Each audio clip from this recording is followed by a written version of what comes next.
This Guy's Garage. Like and subscribe. Oral questions. Questions orales. The honourable member from Regina Capel.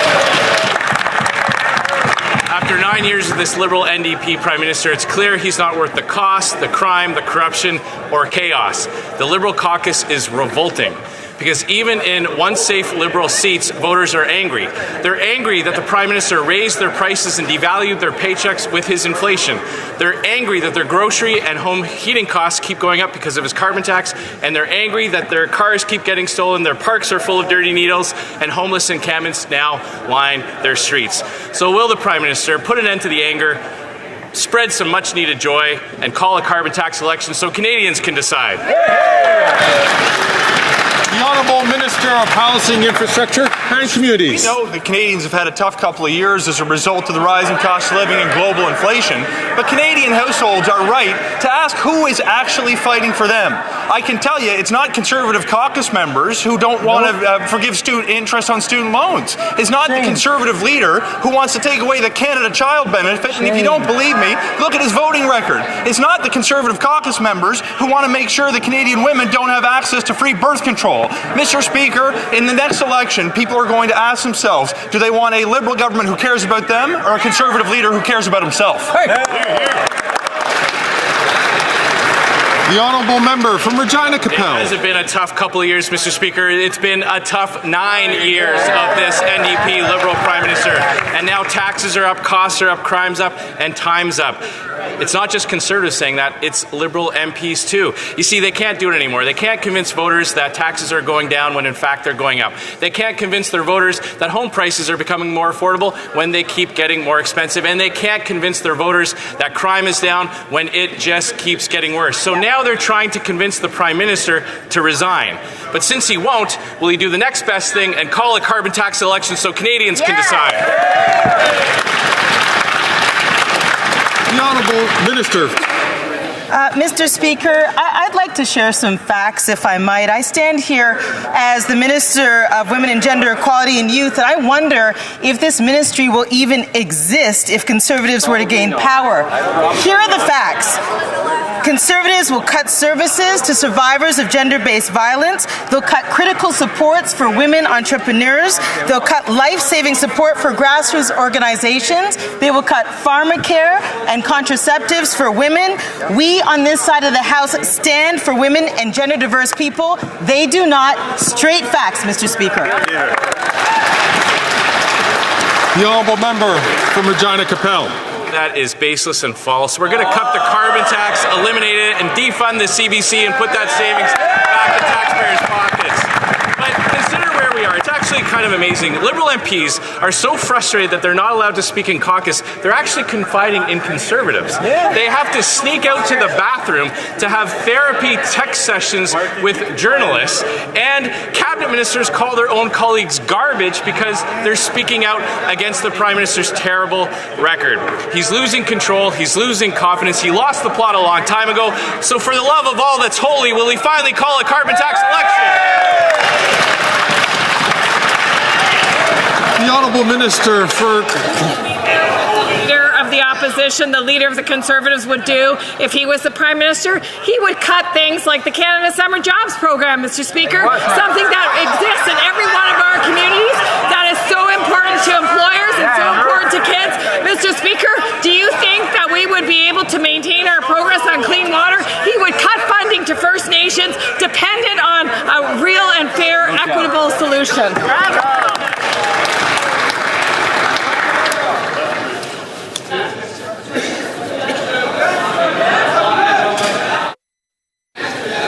The Honourable Member from Thornhill.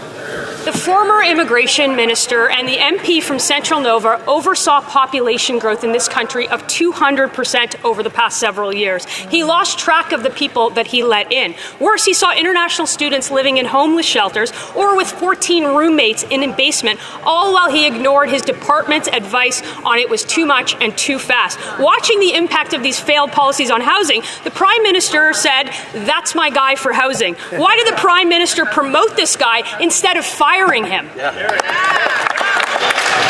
The Honourable Minister for Housing, Infrastructure and Communities. Speaker, the opposition would like to distract from the issues that actually matter most to Canadians. They focus these days on caucus unity. I would actually point out she sits just a few seats down from a colleague who just a few years ago she criticized for casting aspersions on the LGBTQ2+ community. When it comes to the work that we're actually doing to get the homes built, we are doing everything we can to build more affordable housing.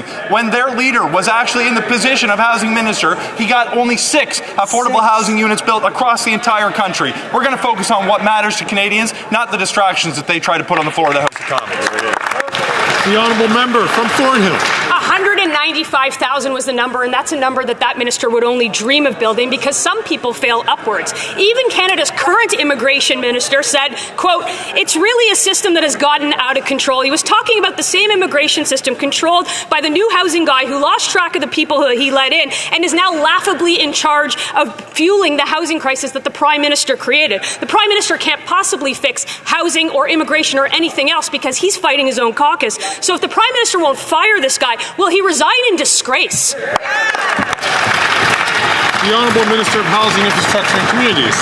Mr. Speaker, my feelings. Look, they're going to be disappointed to know that I spend no time or energy thinking about the insults they hurl at me. What concerns me is the insults that they hurl at Canadians. But I do have news for the Honourable Member, because she stated a fact that needs to be dispelled. 6 is the number of affordable housing units that the government helped build. They're trying to take credit for the number of homes that Canadians built. But Mr. Speaker, here's the kicker, and I've got news. That number, if we accept it as the right metric, is the worst record of any housing minister in the last 10 years. If they want a prize for their leader's efforts, it's the prize for biggest loser.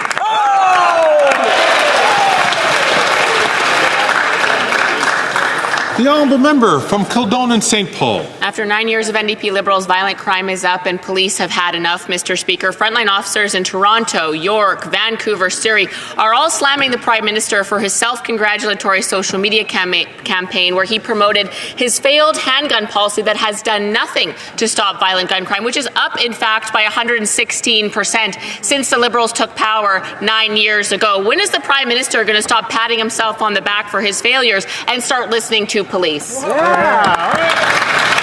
The Honourable Minister for Public Safety.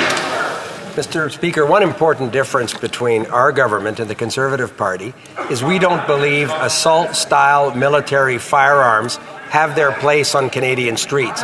We have made those firearms, Mr. Speaker, illegal. We're taking steps to compensate law-abiding gun owners that purchase these rifles, particularly so we can remove them from the streets. That's something that police officers in my conversations have been very supportive of, and they're very worried, Mr. Speaker, that the Conservative Party have plans to, in fact, evacuate all those important measures. That's not in the interest of public safety. That's right. The Honourable Member from Kildonan St. Paul. You know, Mr. Speaker, I'm going to let the police association speak for themselves. To that Liberal minister and to this Liberal Prime Minister from Surrey, BC, quote, "The federal handgun freeze fails to address the real issue, which is the surge of illegal firearms coming across our border ending up in the hands of violent criminals." From Vancouver, BC, quote, "Stopping legal sales won't stop criminals from getting guns illegally. You're only restricting law-abiding citizens while doing little to address actual gun violence." When is the Prime Minister going to stop working against police, stop going after law-abiding citizens, and start going after the real problem, criminals? When are they? The Honourable Minister for Public Safety.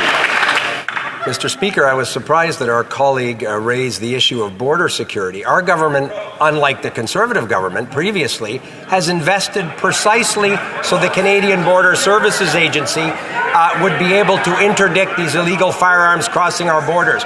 Mr. Speaker, we work with the RCMP, their policing partners, and Border Services. The Conservatives cut the funding to these agencies, laid off hundreds of Border Services agents, and had in fact plans to cut another 800. The good news, Mr. Speaker, is they lost the 2015 election.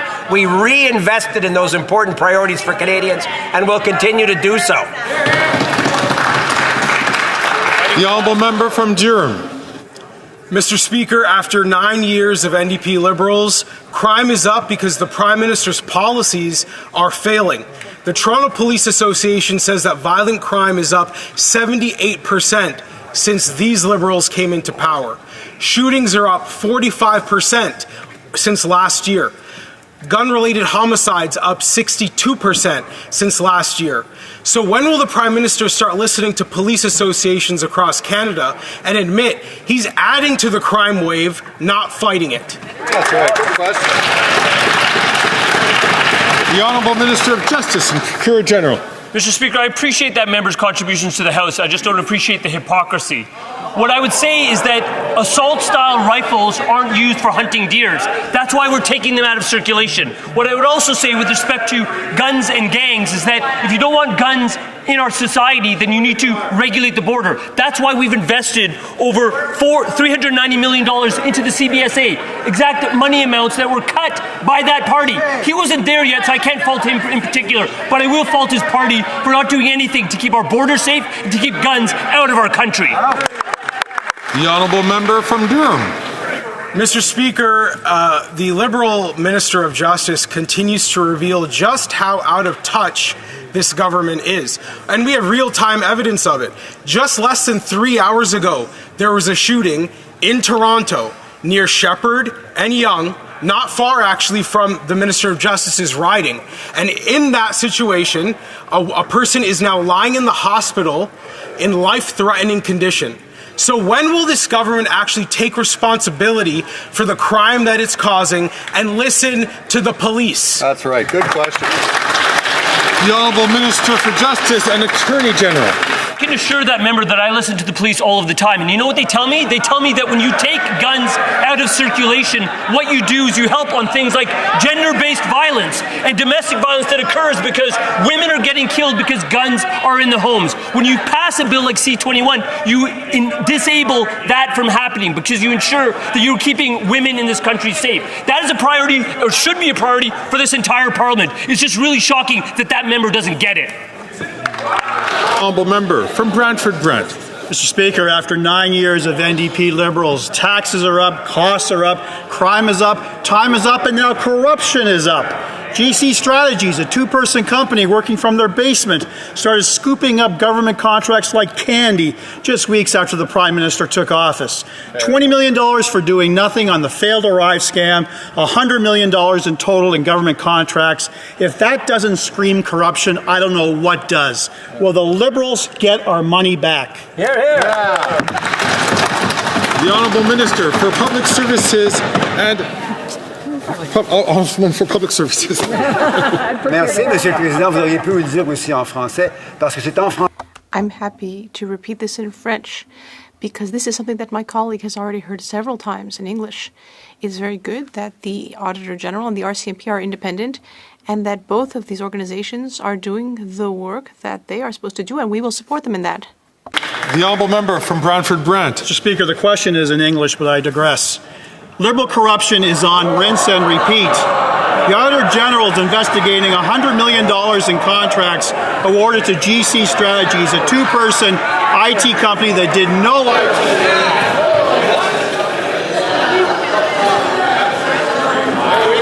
Order.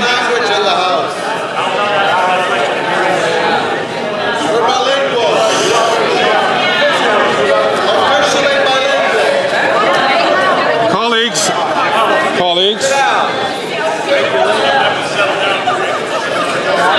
Order, please. Sit down. Speaker is standing. Sit down. Colleagues, it's very important for us to. I'm going to ask the Honourable Member to start his question again from the top, but I'll ask the member, please sit down for a second. I'm going to ask. Order, please. Order. I'm going to ask the Honourable Member to start again, but it's a very important fact. It's a basic fact here that questions can be asked in English or in French, and questions can be answered in English or in French.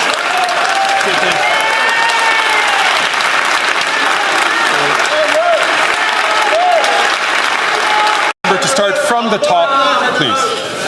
Corruption is on rinse and repeat. The Auditor General is investigating $100 million in contracts awarded to GC Strategies, a two-person IT company that did no IT work on the failed Arrive scam app. The RCMP has already raided the home of GC Strategies founder Christian Firth as part of an ongoing criminal investigation. Will the Liberals cut the corruption and again get the taxpayer its money back? L'honorable ministre des Services publics et de l'approvisionnement. Mr. Speaker, what we just heard is an insult to all Francophone members in this House, including Conservative members. Is the member trying to tell me that I don't have a right to speak French in this House?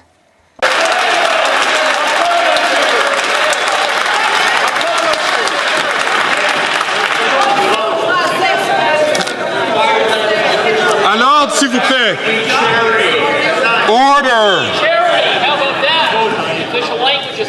Order. The honourable member from St. Albert, Edmonton.